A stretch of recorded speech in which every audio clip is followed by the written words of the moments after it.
मैं आग्रह करूंगी आज की इस गरिमामयी उपस्थिति हमारे बीच मौजूद महामहिम राष्ट्रपति श्रीमती द्रौपदी मुर्मू जी से कि आज के इस अवसर पर दीप प्रज्वलित कर इस शताब्दी समारोह में शुभकामनाओं का संदेश प्रेषित करें। आज के इस अवसर पर गरिमामयी मंच से सादर निवेदन दीप प्रज्वलन में सहयोग करने का मैं आग्रह करना चाहूँगी महामहिम राज्यपाल झारखंड श्री संतोष कुमार गंगवार जी से, माननीय मुख्यमंत्री झारखंड श्री हेमंत सोरेन जी, माननीय केंद्रीय कृषि एवं किसान कल्याण मंत्री श्री शिवराज सिंह चौहान जी, माननीय डिफेंस मिनिस्टर श्री संजय सेठ जी, माननीय केंद्रीय कृषि एवं किसान कल्याण राज्य मंत्री Shri Bhagirath Chaudhary ji, secretary DARE director general ICAR government of India से doctor Himanshu Pathak ji, agriculture engineering ICAR से DDG doctor SN Jha sahab, माननीय कृषि एवं किसान कल्याण मंत्री श्रीमती दीपिका पांडे सिंह जी, झारखंड सरकार। आज के इस अवसर पर डायरेक्टर ICAR निसा से हमारे बीच उपस्थित डॉक्टर अभिजीत कर साहब।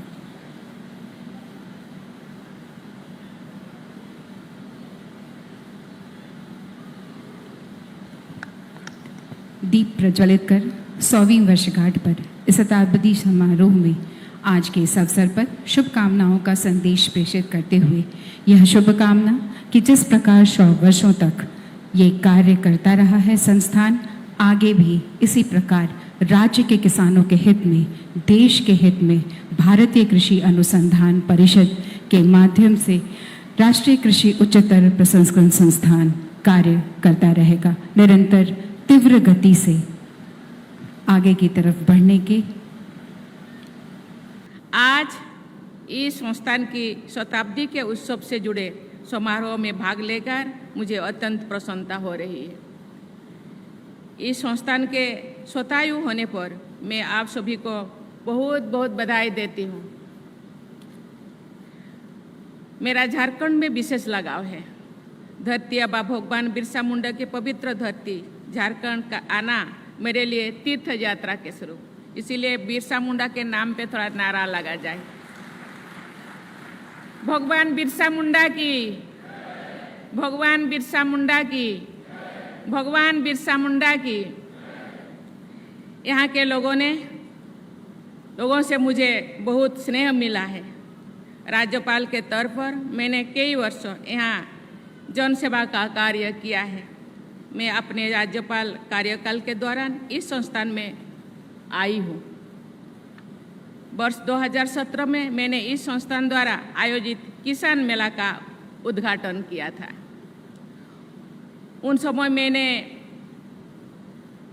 लाख उत्पादन में अच्छा कार्य कर रहे किसानों को सम्मानित भी किया था। उससे पहले भी मैं इस संस्थान की लेबोरेटरीज, रिसर्च फार्म और म्यूजियम में आई थी। उन समय में मुझे बताया गया था कि किसान कैसे लाख द्वारा कैसे लाभान्वित होते थे। जानकारी मिला जो रो लाख होता है वहाँ किसान केवल 100-200 रुपया में बेचते थे, लेकिन जो फाइनल होने के बाद जो पैकेजिंग हो करके विदेश भेजा जाता था, उन दिनों 3000-4000 रुपया में उसी 1 किलो पैकेट को बेचा जाता था। मुझे पता नहीं आज का उसका क्या कीमत होगा। पिछले 100 वर्षों से इस संस्थान से लाख, रेसिन, गाम के वैज्ञानिक उत्पादन में सराहनीय कार्य किया है। झारखंड में लाख का इससे महत्व है।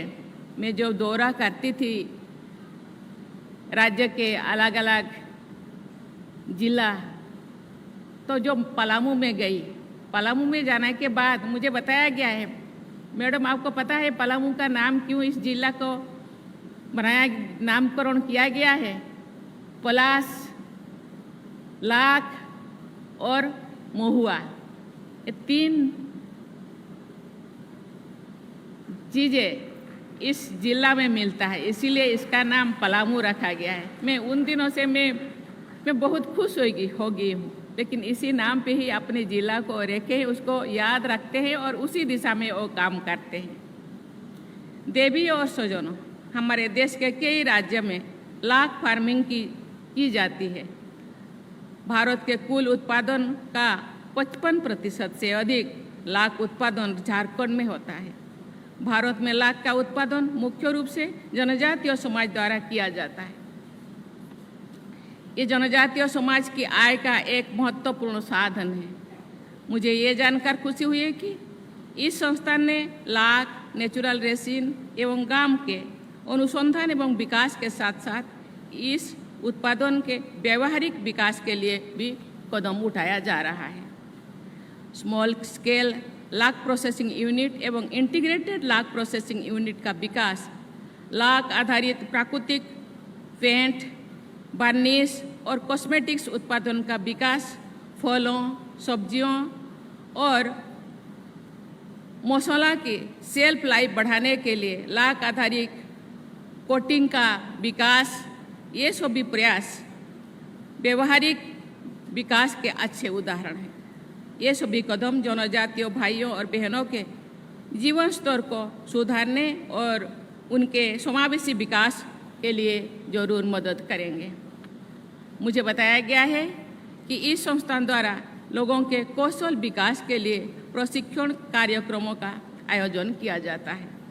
किसानों और उद्यमियों के विशिष्ट समस्याओं के समाधान के लिए व्यक्तिगत रूप से मार्गदर्शन प्रदान किया जाता है। मैं कभी जो एसएचजी ग्रुप बहनों के साथ भी इंटरेक्ट करती थी। बहुत सारे एसएचजी बहन धान खेती, लाख खेती के साथ साथ सब्जियां भी खेती करते थे। इसीलिए मैं यहाँ के अधिकारियों से मैं दरखास्त करना चाहती हूँ, आग्रह करना चाहती हूँ कि जो बहनें सब्जी उत्पादन करते हैं और रांची हो या कोई ऐसे आसपास के शहरों में लाते हैं, कभी कभी सब्जी खराब हो जाता है, उनको भी उस चीज़ को सिखाया जाए ताकि वो, क्योंकि यहाँ कोई स्टोरेज की व्यवस्था है कि नहीं मुझे पता नहीं, लेकिन वो बहुत दिन तक अपने सब्जियों को ताज़ा रख सकते हैं और अपना अच्छे मूल्य उनको मिल सकता है।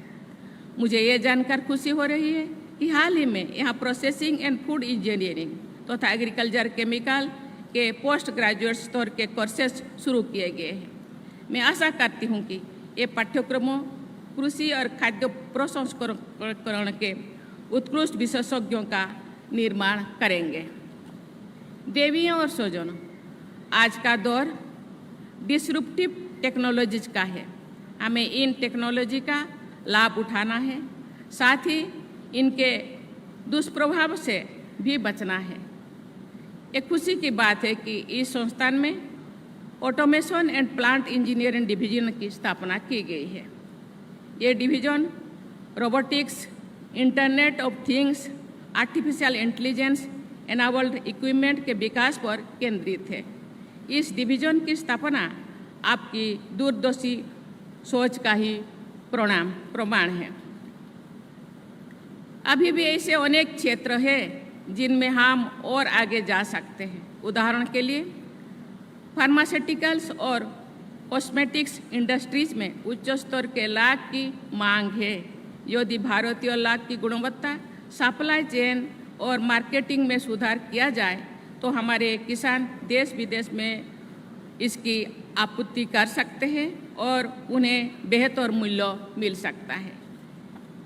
देवियों और स्वजनों, आज हमारे किसान भाई बहन बड़ी संख्या में यहाँ पर उपस्थित हैं। अनेक किसान इस कार्यक्रम के साथ ऑनलाइन भी जुड़े हैं। हम सब जानते हैं कि हमारे देश में बहुत बड़ी जनसंख्या में खेती का आजीविका के ऊपर निर्भर करते हैं। सरकार द्वारा कृषि सुधार के लिए कई कदम उठाया गया है। गांव में कृषि आधारित उद्योगों का विस्तार किया जा रहा है। किसान उत्पादन संघ, एफपीओ और पेक्स जैसे सहकारी संगठनों का प्रसार किया जा रहा है। सरकार ने सहकारिता क्षेत्र में दुनिया की सबसे बड़ी भंडारण योजना पर काम शुरू कर लिया है। अंतर्राष्ट्रीय बाजार में मांग को ध्यान में रखते हुए सरकार प्राकृतिक खेती और इससे जुड़े उत्पादों की सप्लाई चेन को सशक्त कर रहे हैं। पीएम किसान सम्मान निधि के तहत किसानों को अपने छोटे खर्च पूरी करने के लिए वित्तीय सहायता प्रदान की जा रही है।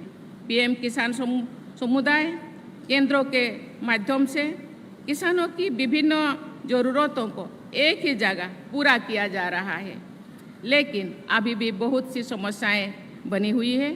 बहुत से किसान भाई बहन गरीबी से जीवन यापन कर रहे हैं। कृषि को लाभदायक उद्यम बनाने के साथ साथ 21वीं सदी से कृषि के समक्ष 3 अन्य बड़ी चुनौतियां हैं। खाद्य और पोषण सुरक्षा को बनाए रखना, संसाधनों का सस्टेनेबल यूज तथा जलवायु परिवर्तन। सेकेंडरी एग्रीकल्चर से जुड़ी गतिविधियां इन चुनौतियों का सामना करने में मदद कर सकता है। सेकेंडरी एग्रीकल्चर के अंतर्गत प्राथमिक कृषि उत्पादों के वैल्यू एडिशन के साथ ही मधुमक्खी पालन, मुर्गी पालन, कृषि पर्यटन जैसे कृषि से जुड़ी अन्य गतिविधियां भी आती हैं। सेकेंडरी एग्रीकल्चर के विकास के ग्रामीण क्षेत्रों में उद्योगीकरण को बढ़ावा दिया जा सकता है। यदि रोजगार के अवसर ग्रामीण क्षेत्र में भी उपलब्ध होंगे तो लोग आर्थिक कारणों से गांव नहीं छोड़ेंगे। सेकेंडरी एजुकेशन किसानों की आय बढ़ाने के एक महत्वपूर्ण तरीका है। सेकेंडरी एग्रीकल्चर गतिविधियों के माध्यम से अपशिष्ट पदार्थों यानी वेस्ट मटेरियल्स का भी सही प्रयोग किया जा सकता है। अभी जो हम यहाँ इधर आ रहे थे वहाँ बहुत सारे वैज्ञानिक विशेषज्ञ वहाँ बहुत सारे एक्टिविटीज हम लोगों को दिखा रहे थे। वहाँ हमने देखा कि कैसे एक बादाम के छिलके से वो कैसे वो लाभान्वित हो सकते हैं। ये सब बहुत सारी चीज़ें हैं जिसको हम वेस्ट सोच करके फेंक देते हैं, उसी चीज़ को भी हम रीयूज करके हम लाभान्वित हो सकते हैं और दूसरों को भी लाभ पहुंचा सकते हैं। मुझे लगता है इसी दिशा में ये ICAR जरूर सोचेंगे और किसान भाई बहनों को ट्रेनिंग देंगे और लाभ पहुंचाएंगे। उनका प्रसंस्कृत करके उपयोगी तथा मूल्यवान वस्तुएं बनाई जा सकती है। इससे पर्यावरण का संरक्षण भी होगा, साथ ही किसानों की आय भी बढ़ेगी। Secondary agriculture waste of wealth का एक अच्छा उदाहरण है। 2 वर्ष पहले सितंबर 2022 में इन संस्थान के कार्य क्षेत्रों में विस्तार किया गया है। इसका नाम Indian institute of natural resin and gum से बदलकर natural institute of secondary agriculture कर दिया गया है। सेकेंडरी एग्रीकल्चर को बढ़ावा देने की दिशा में ये दूरगामी कदम है। इस संस्थान में लाख नेचुरल रेसिन्स एवं गाम्स के विकास में अग्रणी भूमिका निभा रही है।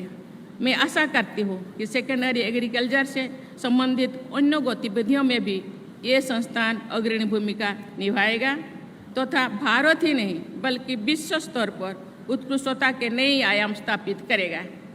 सेकेंडरी एग्रीकल्चर के विकास के लिए इस संस्थान को अन्य संस्थाओं के साथ सहयोग बढ़ाना चाहिए। आपके अनुभव का लाभ अन्य संस्थानों को भी मिलना चाहिए। इस संस्थान ने लाख फार्मिंग से जुड़ी परिवारों के प्रशिक्षण के लिए अच्छे कार्य किए हैं। आपको अपने व्यापक कार्य क्षेत्र के अनुसार सेकेंडरी एग्रीकल्चर में भी अधिक से अधिक लोगों को बेहतर प्रशिक्षण दिया जा सकता है। मैं सभी किसान भाई बहनों, संस्थान से जुड़े सभी लोगों तथा यहाँ उपस्थित अन्य सभी लोगों के स्वर्णिम भविष्य की कामना करती हूँ। इसी के साथ सभी किसान भाई बहन और यहाँ उपस्थित सभी महानुभावों को बहुत बहुत बधाई देती हूँ, धन्यवाद देती हूँ। जय हिंद, जय भारत, जोहार। महामहिम राष्ट्रपति श्रीमती द्रौपदी मुर्मू जी को उनके आशीर्वचन के लिए बहुत बहुत धन्यवाद। सभी से आग्रह है अपने स्थान पर राष्ट्रगान के लिए खड़े हो जाएं।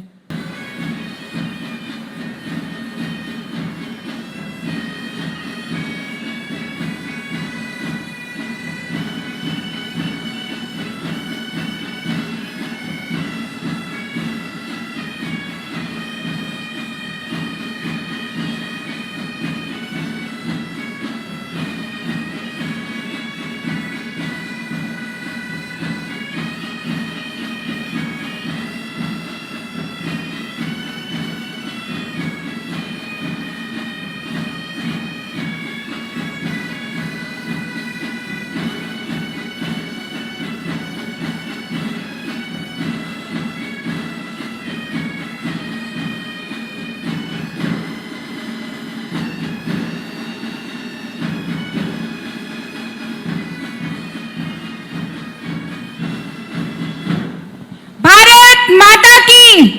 डोंट वरी सर, घर आपको टाइम पर मिलेगा और ऐसा मिलेगा कि आपकी उंगलियां भी बरतेंगी। ये देखिए सर, A1 क्वालिटी का सीमेंट लगा रहा हूं मैं।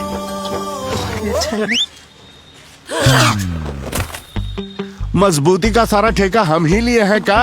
अरे बॉडी विदाउट स्ट्रॉन्ग बोन किस काम का? देखिए, मजबूत घर चाहिए तो अच्छे सीमेंट के साथ अच्छा सरिया भी लगाइए, तभी तो ऐसा घर बनेगा जो पीढ़ियां बरते। तो कौन सा TMT लगाएं? अरे एक ही तो है, भारत का सबसे भरोसेमंद Saluja gold TMT bars. Extra strong, higher earthquake resistance, flexible, better bonding with cement और सालों का भरोसा। निर्माण में मजबूती चाहिए तो अच्छे सीमेंट के साथ लगाइए सिर्फ सलूजा गोल्ड TMT। अब सही पकड़े हो कॉन्ट्रैक्टर बाबू। सलूजा गोल्ड TMT बार, मजबूती सब कुछ है।